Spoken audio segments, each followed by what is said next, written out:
E olha, minha gente, a gente já recebe aqui o professor e psicólogo Jefter Rocha. Professor, muito boa tarde. Eu agradeço muito a sua presença aqui para esclarecer aí assunto tão relevante, tão importante. Muito obrigada. Eu que agradeço a oportunidade, prazer. E olha, gente, hoje a gente vai falar sobre autoaceitação, sobre autoestima e é um assunto que é muito bacana a gente abordar, porque hoje tem muito uso da internet, né? A gente usa a internet para tudo, aplicativos, filtros. E assim, a autoestima ela é muito importante na nossa vida e ela influencia também outros, digamos assim, outros aspectos, né? A gente não é só na beleza, mas também no trabalho, no relacionamento, principalmente, né? Eu queria que o senhor falasse mais sobre a importância, né, da autoaceitação, primeiramente, que é um nicho, e também do autoestima na vida da mulher e do homem também. Certo. Bom, importante falar sobre autoaceitação e autoestima, primeiro o início da palavra, né? Auto, ou seja, próprio. E aceitação e estima é justamente essa capacidade que nós temos, ou melhor, que nós desenvolvemos, e isso é um fator importante já de assinalar aqui, é algo que a gente desenvolve e desenvolve desde a infância, desde quando nós somos educados pelos nossos pais, a gostar daquilo que nós fazemos, gostar daquilo que nós somos, daquilo que nós conseguimos fazer, conseguimos executar e daquilo que a gente consegue ser no final das contas, né? Obviamente é um grande clichê nós falarmos que nós nunca seremos perfeitos. Sim, é um clichê.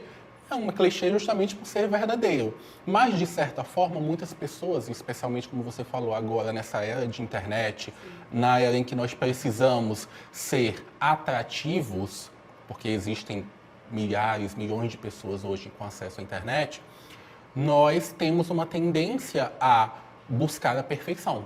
Seja no nosso conteúdo, seja na nossa aparência, seja naquilo em que a gente posta ou na nossa própria vida. Por vezes, chegando ao ponto do irreal. Então, por exemplo, eu sou psicólogo clínico para além de tudo. Além de professor, sou psicólogo clínico. Então, eu vejo muitas pessoas que trazem constantemente o uso de filtros nas redes sociais. Mulheres e homens também, mas especialmente as mulheres que trazem queixas em relação à própria aparência e que se utilizam de filtros e que não conseguem mais se olhar no espelho, mas que só conseguem se utilizar de filtros nos celulares para conseguir se sentir bem, e mesmo filhos que se sentem o tempo todo frustrados porque não recebem atenção, elogio dos pais, no trabalho, na escola, na faculdade. Então, o senhor falou sobre essa questão de filhos, né, que já trazem ali aquela bagagem geralmente é na adolescência que a gente tem esse boom mais de autoestima, né? Quem nunca, durante a adolescência, lá pelos seus 12 anos, buscou algumas formas de ficar mais bonito, enfim, essa questão da puberdade.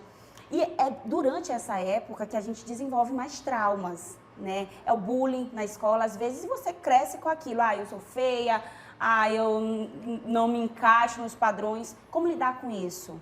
É relativamente, como você falou, é relativamente comum que na adolescência haja esse momento em que exista essa importância muito grande sobre o que é que os outros estão pensando, sobre a própria aparência física, né? Uma fase de muitas e muitas mudanças no próprio corpo, e a autoestima e a autoaceitação, obviamente, vão ser afetadas por conta disso.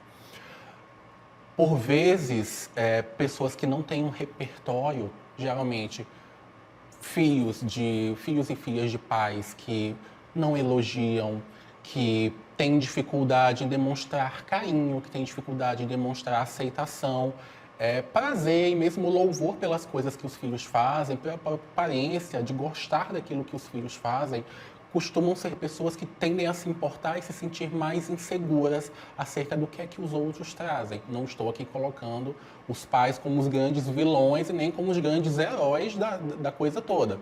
Mas dizer que sim, existem aspectos, inclusive da relação familiar, que vão impactar também, dentro de casa já, naquilo que a gente vai entender como uma baixa autoestima ou como uma baixa autoaceitação.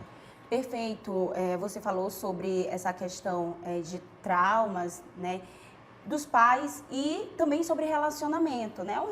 Um relacionamento que vem ali na base familiar. A falta, digamos assim, desse afeto, dessa manifestação de afeto, de elogiar. Isso pode influenciar quando a pessoa adulta, né? Isso pode influenciar nos relacionamentos que ela tem quando adulto, né? Com certeza. Então, por exemplo, pessoas que têm relacionamentos, por vezes, carregados de muitos ciúmes, pessoas que têm um comportamento ciumento, ou pessoas que, quando terminam um relacionamento, se sentem devastadas, acabadas, assim, como se realmente fosse tirada uma parte dela.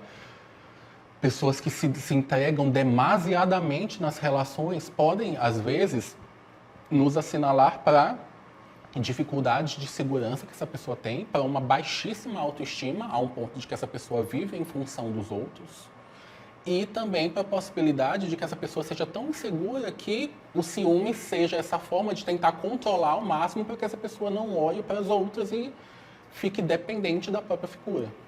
E aí, nesse caso, como lidar, né? A pessoa percebeu, porque assim, eu não sou psicóloga, mas eu imagino que o primeiro passo é perceber que aquilo está afetando a vida dela, né? E quando a pessoa percebe que aquilo está afetando a vida dela, aquele jeito meio arisco, ou a pessoa que ela não se aceita e que ela é ríspida com ela mesma. Uhum. Como agir, né? Como procurar uma ajuda e mudar aí seus relacionamentos, mudar o seu estilo de vida. É importante, assim, entender que geralmente essas pessoas elas estão muito propensas a, inclusive, adoecer. Porque é uma vida tão insegura, é uma vida em que a pessoa se sente tão mal, tão para baixo, que a possibilidade de ela decair num adoecimento, uma depressão, sintomas de ansiedade, ou mesmo outros tipos de transtornos e compulsões, impulsos, pode se acentuar. É importante que essa pessoa, se ela percebe realmente essas dificuldades no relacionamento familiar, com parceiros, parceiras, ou se essa pessoa tem dificuldades no trabalho, dificuldades em dizer não, dificuldades em se aceitar, aceitar a própria aparência, dificuldades variadas nas próprias relações, é muito importante que essa pessoa busque auxílio em, por exemplo, profissionais de saúde mental. A gente ainda hoje vive pessoas que têm uma ideia de que saúde mental está associada exclusivamente a pessoas que têm transtornos mentais muito graves. Não, né? Então, assim, a gente recomenda, enquanto psicólogo particularmente, recomendo terapia como uma forma de autoconhecimento. Por vezes, pessoas muito inseguras e com uma forte tendência a baixa autoestima e baixo autoconceito, tem uma dificuldade muito grande de se conhecer, de se perceber, de se valorizar, de se elogiar, de conseguir ver as próprias virtudes, de reconhecer. Então, um dos primeiros passos mais básicos é que essa pessoa busque ajuda. E não tenha vergonha disso, assim, porque não é motivo de vergonha definitivamente. E também perceber como é que essas relações estão afetando e, de alguma forma, caso seja melhor, realmente se afastar de algumas pessoas que podem potencializar ou reforçar uma baixa autoestima. Perfeito, professor, muito obrigada. Olha, nosso tempo é pouco, gente, o assunto é enorme, mas eu acredito que vai ter outras vezes, outras oportunidades que o professor Jefter vai estar aqui no programa. Agradeço desde já muito a Cores Comunicação e também o professor por estar presente. E olha, a gente está falando aqui de autoaceitação, de autoestima, e já já a gente recebe aqui no nosso programa a Gabriela Freire.